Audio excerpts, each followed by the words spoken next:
Welcome, everyone. For those of you who don't know me, my name is Marc-André Pigeon, or Marc-André Pigeon, and I'm the director of the Canadian Center for the Study of Co-operatives. Before we begin today, I want to acknowledge that I'm coming to you today from Saskatoon, which is on Treaty 6 territory. And this is the land of the Cree, Saulteaux, the Dene, Dakota, Lakota, and Dakota peoples, and it has been for millennia, and it's also the traditional homeland of the Métis. Now, when I think of reconciliation and that hard shared work that's needed to make that process mean something more than just words, I always, or often anyway, think of this kind of concept of interdependence and our connections to each other, the land, the people came before us, and the people who will follow. And I think cooperatives are in some important way all about that interdependence, at least when they're done really well. And so is the labor movement.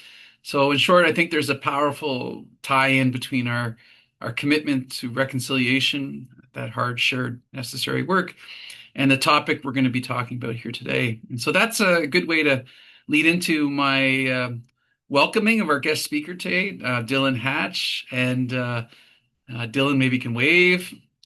And I'll let him wave. There he is. Dylan comes to us by way of Dion Polar, who some of you may know. She's a research fellow here at the Canadian Center for the Study of Cooperatives, former faculty member at the University of Saskatchewan, and now she is the Lipsky Professor in Dispute Resolution at Cornell University. I don't know if Dion's on the call, Stan. If she is, no, I don't see her. Oh, bummer. Okay, well, if she was, I'd ask her to wave, but I'll pass on that. Dylan recently graduated with his master's degree from Cornell. Congratulations, Dylan. We were just talking about that before we jumped on. And now is a business agent for Unite Here, a union representing workers in food services and manufacturing. He hangs his hat in Boston, Massachusetts. We're excited that he's going to be presenting his findings from his master's thesis with us today. And that's Dion's the one that kind of connected us and said, you really got to get this guy on. And his talk today is titled Building a Cooperative Labor Movement, Strength and Struggle in Unionized Cooperatives. Although distinct in their approaches and strategies, both unions and cooperatives seek to center workers and their connections to each other, a bit of what I was saying a moment ago, especially in an otherwise kind of hierarchical and very atomized kind of economic system. The intersections between these two movements, this kind of shared foundation, have surprisingly not been as kind of rich as you might think they should be, a bit more episodic and see it sometimes even conflictual. So today, Dylan's going to outline how modern collaborations between these two movements have manifested with a specific focus on the recent surge of unionized worker co-ops, or union co-ops in the United States. And Dylan's going to explore how this type of cooperative seeks to maximize the strength of each movement and the challenges that they face. Now, before we turn things over to Dylan, just a short word on our co-op conversation series for those of you who are new. After Dylan's talk, I'll play this by ear a little bit, but we'll see. I might have a little bit of a breakout, a little short conversation with Dylan. Then we're going to kind of shut people off into breakout groups. And we're going to address a really kind of interesting question that Dylan's asking us to consider. I'll share that with you in a minute. But these breakouts, we always lose some people at this point. And I'd encourage you to stick around because they're a great way to kind of network with people that you don't know, or to kind of reacquaint yourself with people who you do know. Just before I pass things over to Dylan, and then we'll talk about the question he wants us to address in a moment. If you're experiencing any technical difficulties, you can message Stan you, and Stan, please wave Hi, to the everyone. folks. There he is. Stan's going to be able to help you out if you have a challenge there. Also, just a reminder that we're going to record this session, and the link will be shared with everyone who registered for this event. If you don't want your kind of visual on the recording, you should turn your camera off and yeah, just watch and just listen. So with that, I'm going to pass things over to Dylan, and at the end of his slides, he's going to share with us the question that we'll address. Dylan, over to you. All right, thank you, and thank you everybody for joining. I'll get right into it, sharing my screen.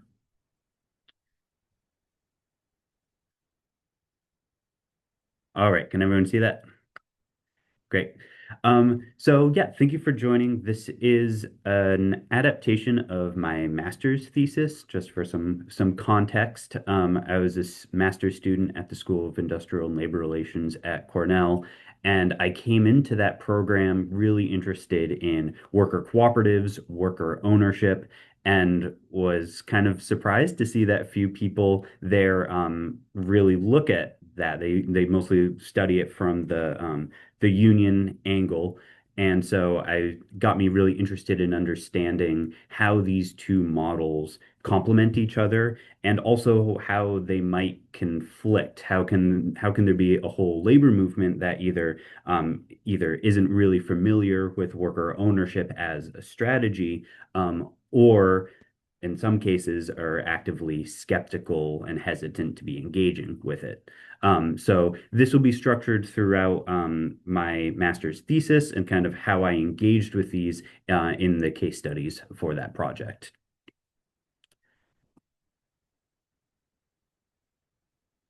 But first, I'll just go into kind of some of the background, the literature for this. Um, Firstly, it's important to be comparing and identifying the differences between unions and worker cooperatives. Um, for this audience, I won't go too much into like what is a union, what is a cooperative. But the really important distinction here is that a union is a workers' organization that exists within a often traditionally structured business. So the fundamental labor relations of there being an ownership base and workers working for a wage is still fundamentally intact, but unions are a way of democratizing this process by collectivizing workers' interests and having mechanisms and procedures through which workers can exercise their voice. Um, in comparison to a worker co-op would shift this dynamic more at its core. Rather than having a distinct entity existing within the business, the structure of the firm itself combines workers and worker owners so that there's democratic decision making right from the start. And so for those seeking democratic economic structures, this can feel like it's getting straight to the point in a way. There isn't necessarily this perceived need to be mediating the conflicting interests between owners and workers because those interests in theory are one and the same. Um, in reality, it's more nuanced, not only because there's diversity in when unionized firms and within worker-owned firms, but there's distinct limitations and advantages to each of these. So with unions,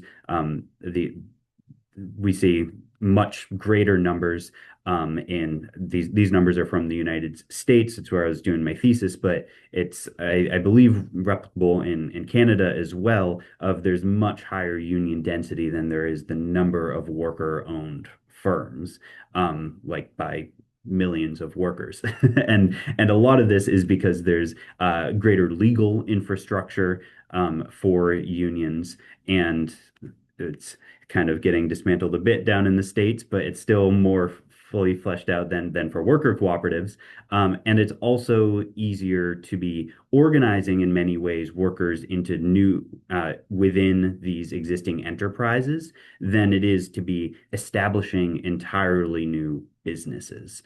Um, this comes with the limitations of still retaining that ownership structure and having more of a hierarchical dynamic within many unions, but it's still an easier process to be scaling this. Um, Contrasting this with worker cooperatives, there's much more limited access to capital. There's much more limited legal infrastructure, and it requires all of these distinct skill sets by worker owners that just aren't necessarily needed in the rank and file for a union. If you're going to be a worker owner, you have a financial stake in the firm. There's some basic financial and management skills that are necessary for that, even if they vary in exactly how those responsibilities are delegated. But the exchange for that, the advantage is that you have a transparent, democratic management system that gives workers kind of full control of that business and the distribution of profits. There isn't this necessarily constant clash with management because those ownership bases are in theory one and the same. Um, And so there's been a history of both tension and collaboration between the labor and cooperative movements. These movements have remained largely segmented until, I mean, in the Industrial Revolution, there was more of an overlap. I mean, the Rochdale principles for cooperatives were initially formed by those involved in unions seeking to be creating an alternative model. And in the United States, the Knights of Labor had a lot of elements of cooperatives in their actual plan, their outline. They saw the worker ownership model as the next step for the labor movement. You first organize the workplaces, and then the end goal is to be transferring ownership directly. Um, Beyond that ideological standpoint for the vision of the labor movement, even today there are pretty distinct advantages for both unions and cooperatives to be having alliances. For unions, these are members that don't require costly election campaigns. If you're going to be negotiating contracts, you're not going to be needing to be constantly fighting with the employer if the employer is already aligned with union values. Um, Furthermore, the worker ownership can be a method of saving union jobs when there's a firm that will be going out of business or looking for a new seller. Then worker ownership can be used as a model to keep the union in those positions and be giving even more power to those members. And then for cooperatives, a lot of those advantages come from precisely the lack of resources and infrastructure that a lot of cooperative developers face. So having access to the pension fund, having access to the health insurance plans are from the union standpoint, something that the co-op members can take advantage of. Unions also have research and lobbying capabilities, and then there's also the idea of when you unionize a worker cooperative, there's the collective bargaining process and the grievance procedure that provides another level of oversight over cooperative management. Because within a lot of cooperative firms, there's diversity over exactly how many people are worker owners, how much power worker owners specifically can exercise versus the board. And so especially when the worker cooperative is growing in scope, there's still a perceived benefit of having additional procedures through the union to be keeping those labor relations democratic. And so this has been one of the big challenges with expanding the labor movement within worker cooperatives, because it's not exactly outlined how exactly does it function to have people who are both worker owners and in a bargaining unit. And exactly what does that look like when the firm already has its own procedures?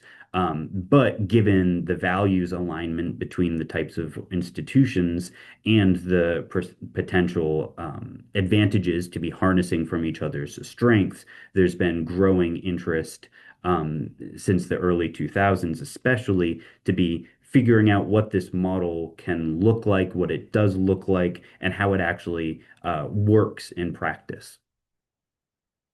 Um, Oh yeah, so just for some strategies for solidarity, these are kind of the ways that unions can support worker cooperatives, especially lending professional expertise, training funds, union spaces, capital. These are all kind of concrete examples of those resources that unions have that are typically cost prohibitive to worker cooperatives, especially because a lot of them are small businesses, but this is a means for them to be getting access to those through unions.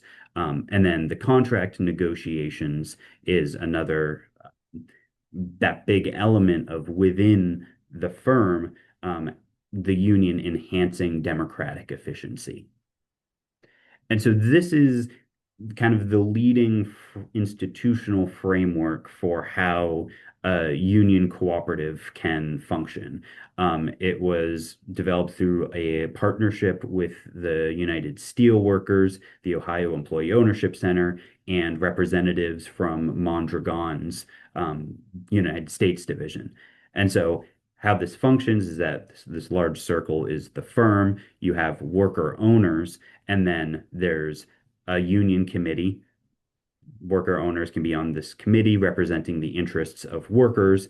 Some of them can be on the management committee, a lot of it based on their pre-existing role within the firm. If you have a management-like position within the firm, you can take that space. And then there's the board of directors that handles those bigger decisions and the mediation between those sides. And then bargaining exists between the union and the management committees. This has been expanded onto in the following years. This was developed in 2012, but it's been expanded onto accounting for the fact, which will be a big focus in my thesis, that not everyone in a worker cooperative is a worker owner. There's sometimes substantial numbers or a substantial segment of the workforce that doesn't have an ownership stake. And in this case, there's even more importance of this role because this union committee can expand outside of the worker ownership and give non-owning workers a say in negotiations with management and these democratic processes. And so for my study, I wanted to um, look at a few different research areas, especially in the way that these partnerships form between unions and worker cooperatives, and then how this manifests over time. What does this bargaining process really look like within the cooperative? Are the outcomes truly enhanced democratic efficiency? Or is this model not necessarily applicable in the real practice of cooperatives? I mean, from the outset, something to consider is just the diversity of worker cooperatives. They're all structured very differently. Um, and so this is going to be a factor, an important variable, as is the role that the union plays from the beginning. So I have something that's kind of unique in these partnerships is that a union typically organizes an existing workplace, and then it's formed with and starts to function within an institution that was already existing. And so the interesting dynamic with a worker cooperative is that we see unions incubating new worker cooperatives. They create the business themselves instead of just organizing it. And then from the beginning, there's this union orientation in the structure of the business, which I hypothesize would be reflected in management and long-term labor relations in the firm. And so to look at this, I looked at a few case studies. Two of them are incubated by the union. One of them is called Co-operative. It's in Rhode Island. And this is more, I included this as a means of understanding the incentives, motivations, and alliances when these partnerships are first forming.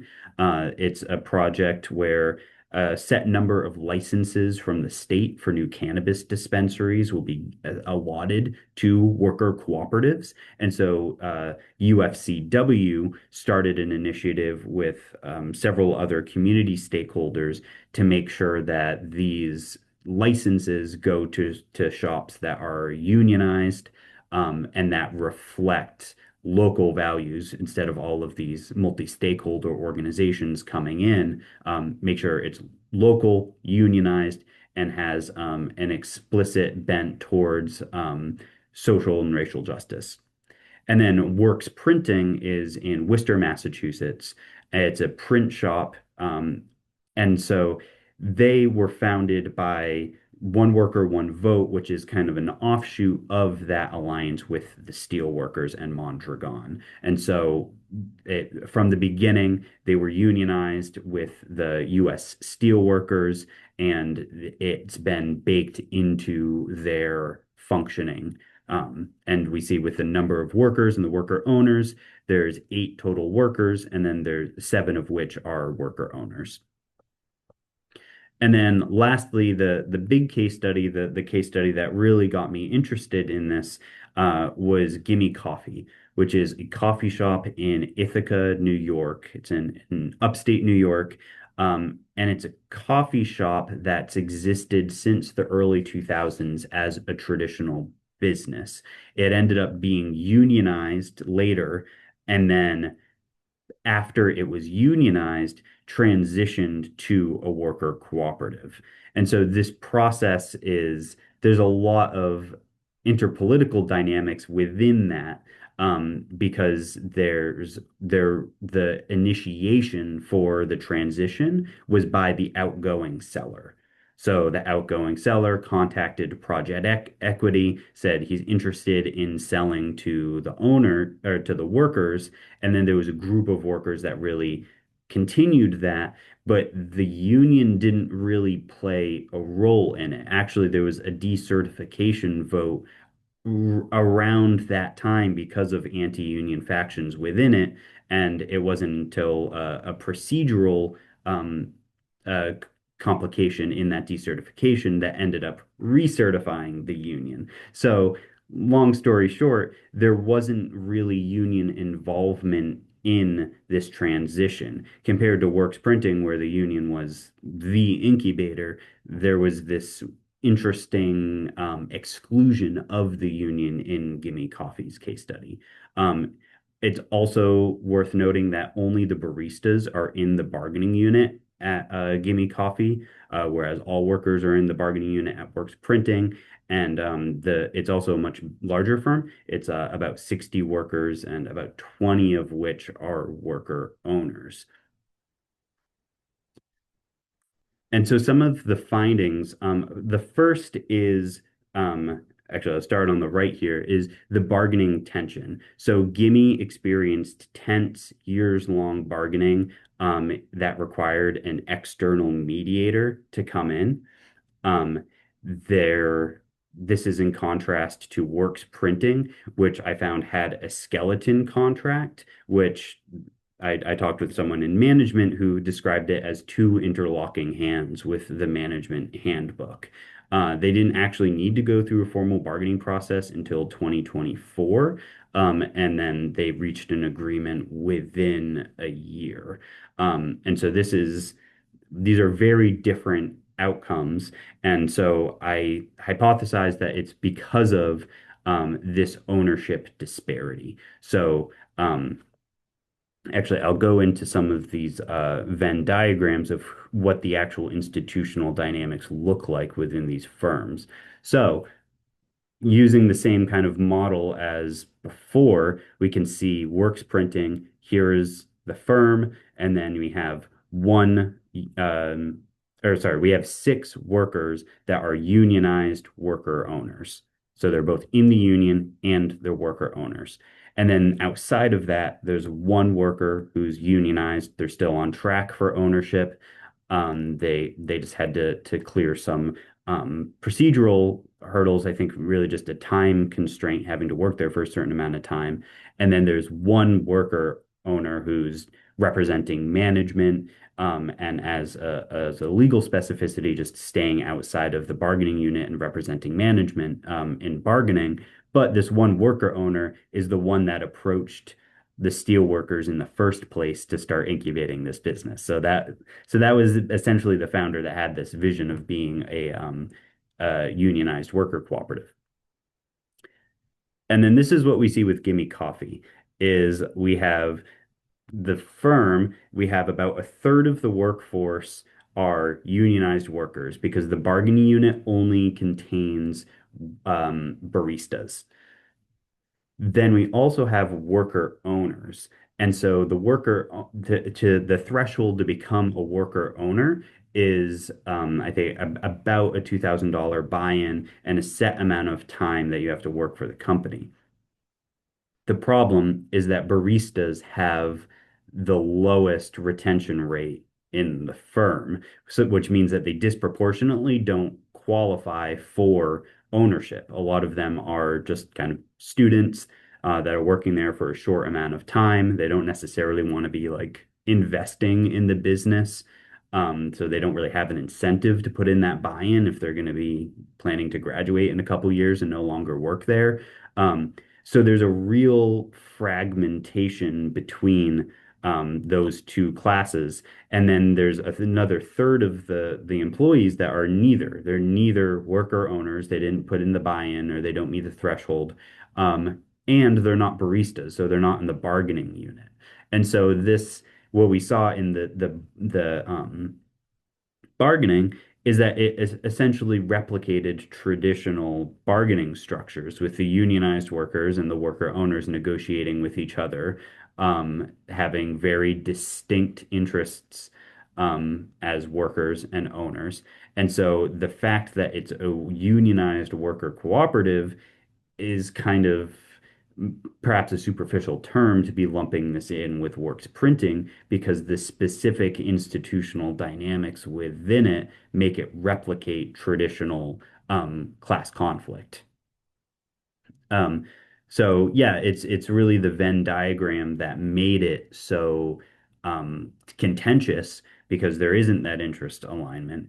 And I believe that as kind of the defining variable of why these businesses are structured so differently is because of their origin story, or at least the steps that got them to this point. In Works Printing, there was that immediate connection with the USW, the steel workers. They got that skeleton contract immediately, and with Co-op Roadie as well. The cohorts are organized directly by UFCW, and they've already agreed to form as unionized entities. This vision, these procedures are being built into the firms from the beginning. And then this is in contrast to Gimme Coffee, where there's been an explicit exclusion of the union from it. Talking with people with the union, they'd say, well, if we were involved, we would have helped to negotiate a selling price. We would have set the parameters for ownership and exactly what the threshold would be for ownership. And this really comes down to a more core tension in cooperative development of who is the client for cooperative developers. And as we saw in the case with Gimme, it's not necessarily the workers, it's not necessarily to be creating a long-lasting partnership between the existing union and the cooperative, but it's the outgoing seller because they're the ones that are reaching out. They're the ones that are initiating the transition.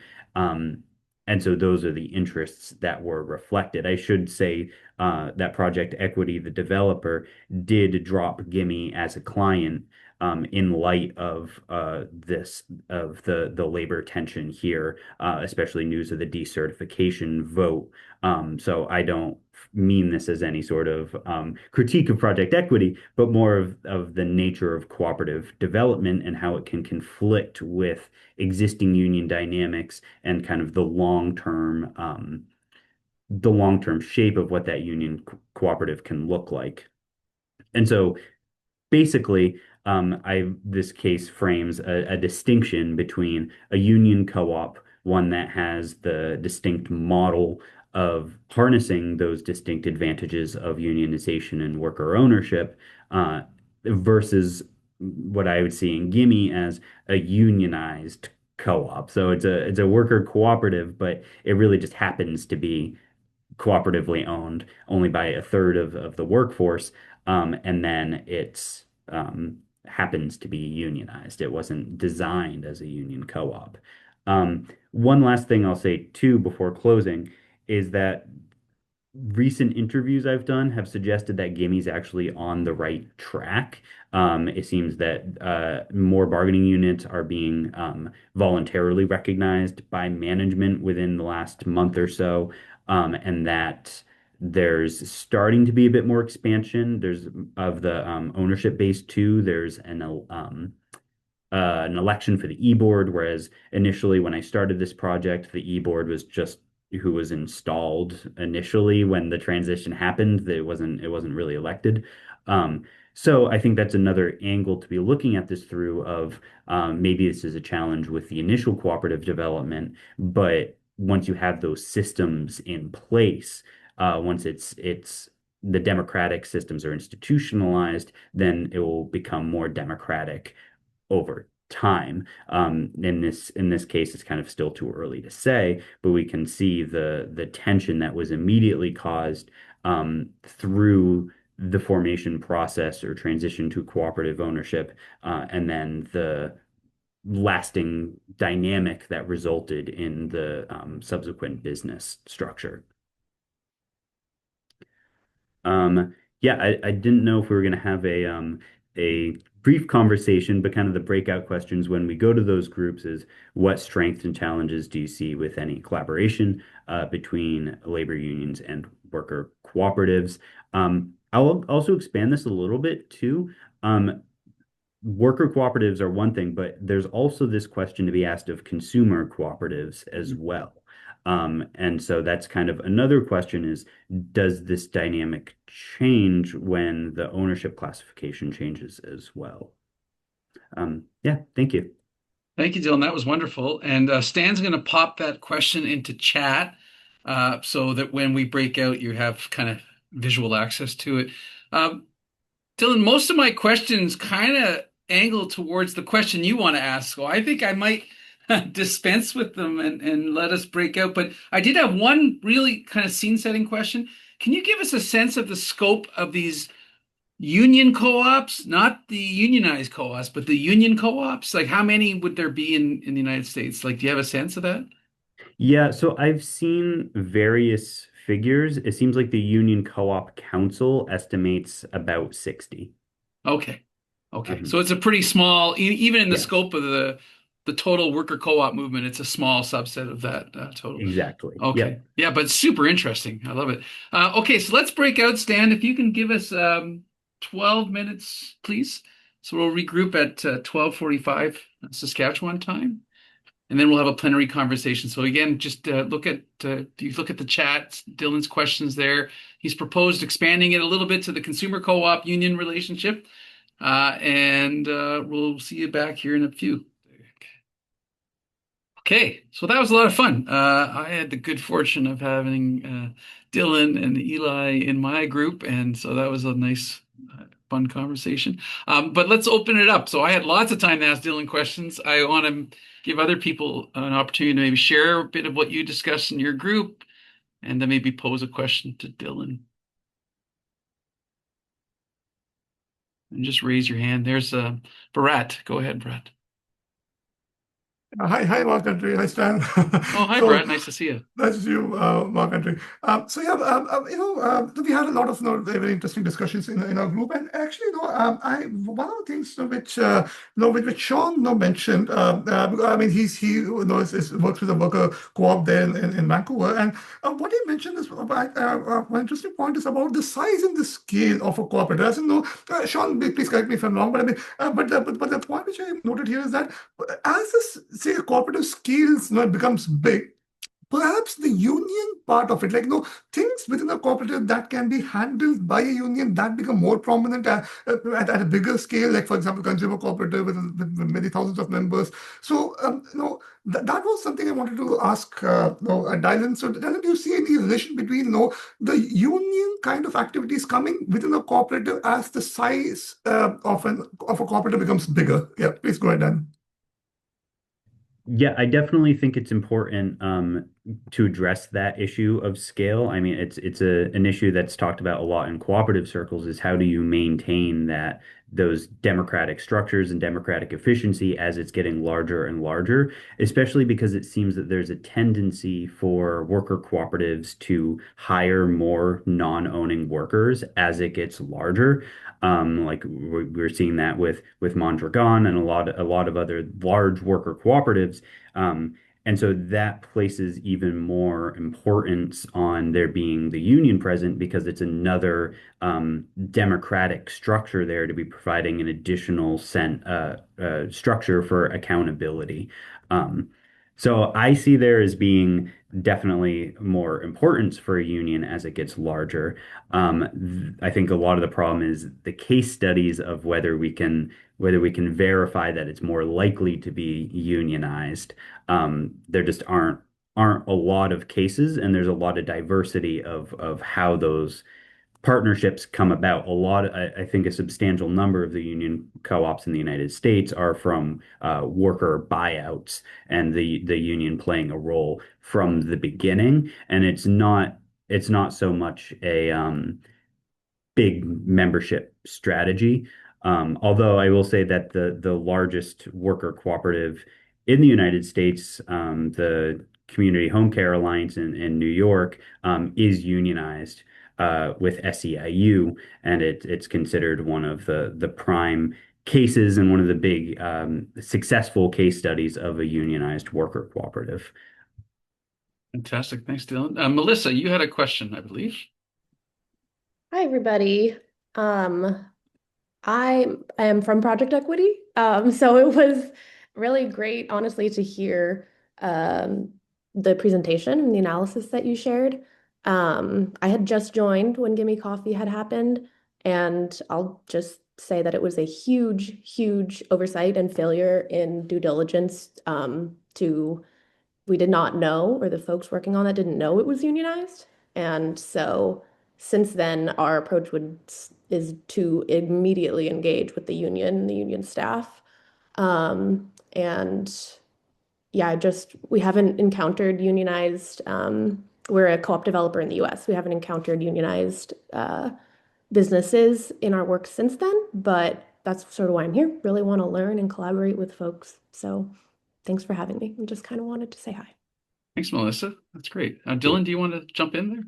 Yeah, just thank you for joining. I appreciate it. And yeah, as I was studying the case, it wasn't necessarily, like I said, like um anything bad going on with project equity or anything like that, but like there aren't a lot of union cooperatives. This is kind of like a unique dynamic, and so there's like learning on both sides of how exactly to balance that because it's not something that's commonly encountered. And I also think a lot of it is just the nature of cooperative development of like how to be facilitating these transitions and identifying the client in cooperative development.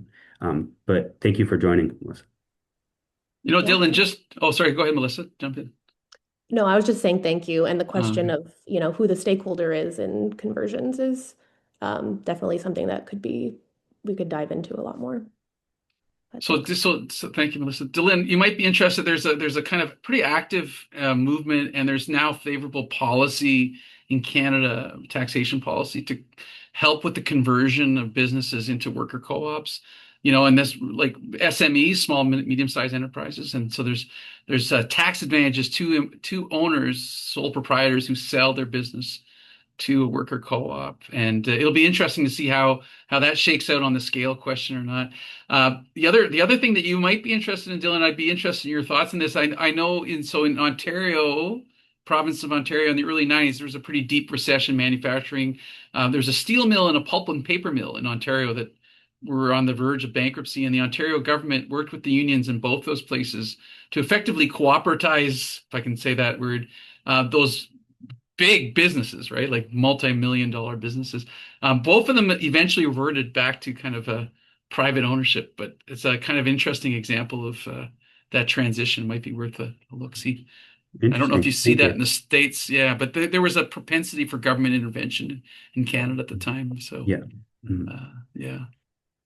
Any other questions? Oh, there's a question here in the chat. Just gonna pull it up.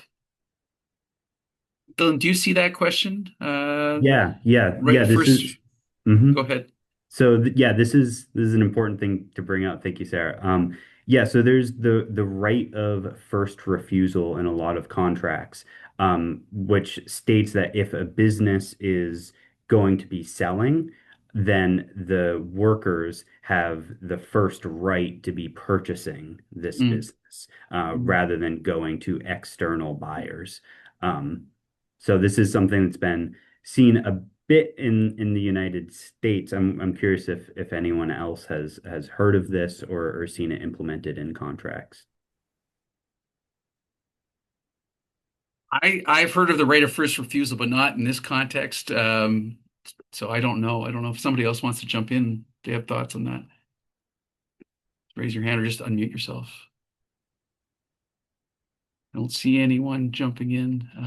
Dylan, I was kind of intrigued. There's this kind of we call it a two-hat problem, but this could be a three-hat problem in your case studies where you have to switch roles. So you could be on the management team, you could be on the board, you could be on the bargaining unit, you could be you're a worker as well. So maybe four hats. Like, and people struggle with that. Just in general, humans struggle with like, okay, I'm not this anymore, I'm that, and I have to kind of come at it from this perspective. We're not all born lawyers, where you just take a side and you really geared that way. How did you have any observations about how the capacity of people to flip the script? And I've known people in worker co-ops who struggle with that, right? Because suddenly they're management and they have to work with the people that are their co-owners and almost Right. discipline them at times and that kind of Yeah, thing. I actually had that exact thing described to me at Works Printing. Someone described the nature of a worker owner being like psychosis, of having the duality of class conflict, like embodied in a single Right. individual. Right, But right. um, but that's kind of the an advantage of having collective bargaining, even if there's a high ownership rate, like in that case, almost everyone's a worker owner, because it delegates those responsibilities. It lets some people say, all right, this is what's needed for the business to succeed. These are our business demands. And it lets other people say, no, we can't undervalue our labor to be Right. competitive on the markets. We need to be considering our own needs as workers, not just as owners. And so it's seen as a way of delegating those responsibilities. So it is almost like a courtroom where you have a prosecutor and defender and they're playing roles in a sense, right? Like I am playing this role, you're playing that role, and the confrontation of arguments is what leads to the good outcome in a way. Right. Perhaps. I'm just thinking Yeah. aloud. Right. Yep. Yeah, yeah. Yep. Which is how it is normally in bargaining, except you're not choosing to play that role. Right. It's the You role are that the that role. material conditions put you in. Right. Yeah. But Exactly. there could be advantages of it just in even if everybody's equal worker owner. Sure. So any other questions? So I have another one, but I want to make sure people have a chance. Throw a question in the chat. Oh, there you go, Paul. Go ahead. Hey, I'll pipe up and try not to overextend this. But I do come from a weird background where I I I was self-employed for many years, and kind of and was in a right-wing, very Christian right kind of environment, very anti-labor, from childhood into adulthood. So I come to all this very late, um, and started becoming interested in cooperatives about a dozen years ago. So, and then found my way to labor in that context. Um, and I'm still learning a lot. I'm a member of a union, the National Writers Union in the U.S., which is a very strange union that should not exist in the U.S. Although it is formally attached to organized labor. It was a UAW local for about 40 years. Um, and then, but separately, the cooperatives that I've been involved in are, little businesses that don't tend to unionize. And so I'm, trying to make sense of things from a very different angle. But the things that I'm participating in right now as a member of the National Writers Union for several years when I came into the National Writers Union, nobody was talking about cooperatives. Now that's a big topic. Just a few years later, this is only about 5 years, and the context for that I think is fairly straightforward. A union of writers, journalists, um, who came to labor because they were, a bunch of young people at places like Gawker getting laid off, and of course those layoffs are just rolling through now. They're all trying to make sense of what do you do, and an answer to that is, well, let's make our own. So there's a whole host of new little uh, um, news media operations that are just appearing in the last few years in the U.S. that are workaround. Places like Defector, it's very well known, and a number of others. So the union is trying to learn this language, members of the union, and a lot of people brand new to the idea of cooperatives, and they're still pretty new to labor. But in this context, I'm right now I'm in Virginia, and I'm just getting to know the Virginia Solidarity Economy Network. There's a fellow named Matthew Slatz who is kind of in the lead there. And he just published a piece in the Richmond Times-Dispatch, which I'll put in the chat. I'll just link the file. It's paywalled at the paper, but he sent it around. And it's called The Right to Meaningful Work. And what this does is it takes an existing effort that might see success in Virginia to overturn so-called right to work legislation that is held in Virginia and a lot of other southern states for a long time. There's a chance of overturning this in Virginia. And Slatz is suggesting, let's take this as an opportunity to boost cooperatives as well. So this is kind of turning things around. Instead of cooperatives trying to embrace unions, urging labor to embrace their opportunity as a moment to boost cooperatives. And I'm just kind of wondering how that fits, Dylan, in your, and I'll put this article in the chat.